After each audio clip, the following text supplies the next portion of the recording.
BC SC ST JAC ఆర్టీసీలో పెడతాం, ఆర్టీసీలో జేఏసీ పెడతాం. ఇక ఆర్టీసీలో ఒకే ఒక రెడ్డి ఉంటాడు, అశ్వత్థామరెడ్డి, ఆయన నాయకుడు దానికి. ఇక మన నాయకులం కాదు. బస్సు తోలేటోళ్ళు మెకానిక్లు మొత్తం బీసీ ఎస్సీ ఎస్టీలే, అందులో ఒకే ఒక రెడ్డి ఉంటాడు, ఆ రెడ్డి అయినా దానికి నాయకుడు అయితే. ఆర్టీసీలో జేఏసీ పెడతాం, డాక్టర్లలో జేఏసీ పెడతాం, లాయర్లలో జేఏసీ పెడతాం, ఆటో యూనియన్లో జేఏసీ పెడతాం. వందల వేల శ్రామిక వర్గాల్లో ప్రభుత్వ కార్యాలయాల్లో ఈ జేఏసీని అన్ని రంగాల్లో విస్తరిస్తాం మొత్తం లేపడానికి.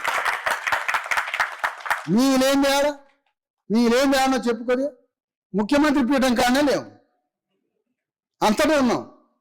అక్కడ ఒక దగ్గరే లేవు, ఆడ కాసుకొని ఉంటాం. ఇక అందుకనే మనం ప్రతి చోట టీచర్లలో చేసి, లాయర్లలో చేసి, అడ్వకేట్లలో సమస్త రంగాల్లో బీసీ ఎస్సీ ఎస్టీ చేసి వెళ్ళిపోతుంది.